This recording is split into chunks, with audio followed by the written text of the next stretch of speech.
Now देखिएगा, now how will you prove this identity law for A and B, इसको आप कैसे prove करेंगे? अब स्कूलों में तो सीधा साधा फंडा हो गया, ये आपके कोर्स में ही नहीं है, बस ये कह के इतिश्री कर दिया, बस दैट्स इट। सुना, इसका मतलब फर्स्ट देखिए, अगर आपका बना दिस ना A union A is equal to A, ये आपको प्रूफ करना है।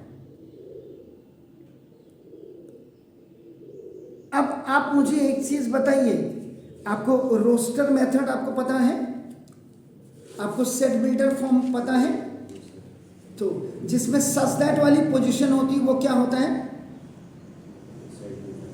सेट बिल्डर होता है, एग्जैक्टली। अब देखो, इसको सेट बिल्डर फॉर्म्स में बेसिकली लिखते हैं कि यू हैव वन सेट ए, आपके पास कोई सेट ए है, तो every element of that set is denoted by small x, आपका स्मॉल एक्स। तो देखो, अब इसके लेफ्ट हैंड साइड में आप देखिए, ये वाला, तो लेफ्ट हैंड साइड इसका क्या है?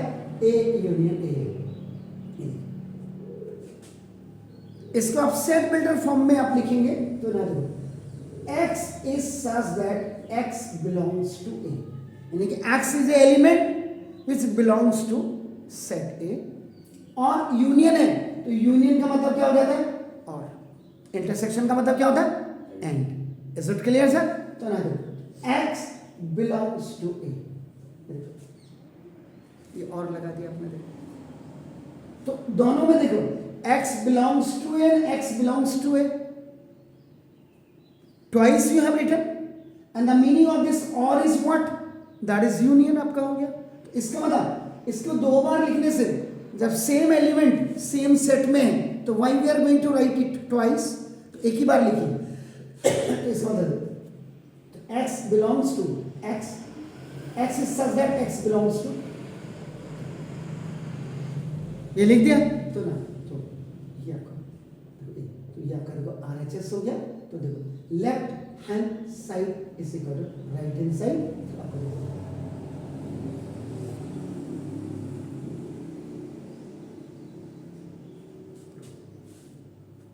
sure?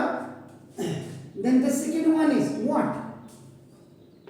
This A intersection A is equal to, again you have to prove side A। देखिए, you will come on the left hand side, trigonometry का फंडा आपको पता ही है, एपी में भी आपको पता ही है, इन सम क्वेश्चंस आपका रिलेटेड इन आपका now area related to circle में भी आपका होता था कि इसको प्रूफ करिए आपका ना, द सेम थिंग इज कि where you are starting it from. तो ना एलएचएस में आपका देखो ए इंटरसेक्शन ए है, तो ना ए इज वन सेट, तो ना सपोज ये देखो ए इज इक्वल टू आपने कह दिया 1 2 3, तो जो दूसरा ए होगा the meaning of that is 1 2 3 होगा ना। तो ये जो इट मीन्स अपन x is a element, x is equal to 1, x is equal to 2, x is equal to 3, ये मतलब x is what? It is the element. Elements को यहां x से डिनोट करते हैं। Getting my points? सेम। तो now देखो, this x is such that x आपका x belongs to A and intersection, and then you write and आपका देखो and x belongs to A। In both the situation, in both the cases, x is a element, it is belonging to A and it is also, so you have to write it आपका one time, तो x is such that x belongs to A। Clear हो गया sir?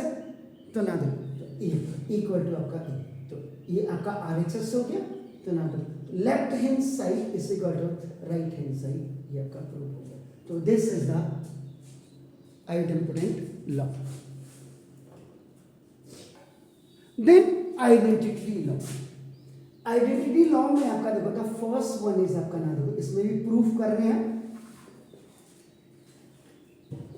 तो ना देखो this A union phi is equal to A। The basic thing is, the fundamental thing is, phi आप कहाँ पे लिखते हैं? When there is no common element। It means A is one set which has the non empty set है, which has the elements, और five का है, इसका मतलब नो एलिमेंट्स। दो चीजें आपकी क्लियर हो रही आपका ना। देखो दिस, तो जब आप क्या करेंगे, प्रूफ करेंगे, तो you right the left hand side. देखो ना, लेफ्ट हैंड साइड में ए यूनियन फाइव देखिए आपने सर। तो ए यूनियन फाइव का मतलब देखो, x is such that x belongs to A, suppose ये ले लिया आपने, देखो ना, एंड यूनियन है, यूनियन का मतलब आपका और, तो आपका ये फाइव, फाइव का मतलब देयर इज नो एलिमेंट, तो x does not belongs to, आपका क्या हो जाएगा, फाइव। ठीक है, या x बिलोंग्स टू, अगर आपने फाइव भी कर दिया, देखो आपका नाम, तो क्या करेगा आपका नाम, देखो दिस, यहां पे क्या, फाइव का मतलब क्या है, it is a null set आपका हो गया, देखो आपका नाम, तो नल सेट है, सो आपका क्या हो जाएगा, x does not belongs to five हो गया। तो जब x डज नॉट बिलोंग, तो x बिलोंग्स टू आपका क्या हो जाएगा, यही मतलब है इसका। देखो आपका नाम, देखो दिस, तो सिंपली इसका मतलब देखो, और ये फाइव, तो यहाँ पे x बिलोंग्स टू आपने, तो ये नल सेट है, तो देखो सो यहाँ पे आप क्या कर देंगे, इसको ये कर देंगे आपका नाम, देखो ठीक है। और नहीं भी करते तो भी भाई x बिलोंग्स टू आपने कहा, इसका मतलब x एलिमेंट है, वो फाइव को कर रहा है, खुद ही अपने आप बता दे रहा है कि नहीं हूँ सामने, मेरे पास तो एलिमेंट ही नहीं है, तो इसका मतलब सिर्फ बचा ही। तो देखो x belongs, s is subject, x belongs to आपका देखो now A, x belongs to कौन, इसका मतलब ए, RHS आपका हो गया, देखो ना। तो this left hand side is equal to right hand side, left hand side से राइट हैंड। दूसरा देखो क्या था, what was that, A intersection union is equal to, ये देखो, अब आप सिंपल देखिए, यहां पे it is combination of two sets, universal is the biggest set, तो यूनिवर्सल अगर आप देखिए, देखो अपना 1 2 3 4 5 6 7 अपने कर दो, जबकि देखो ए में 1 2 3, इसका मतलब सिंपल सी बात क्या होगा, A is a subset of all the elements which belongs to set A are also the elements of the universal set, but it has more elements than the set A, यही मतलब तो हुआ इसका।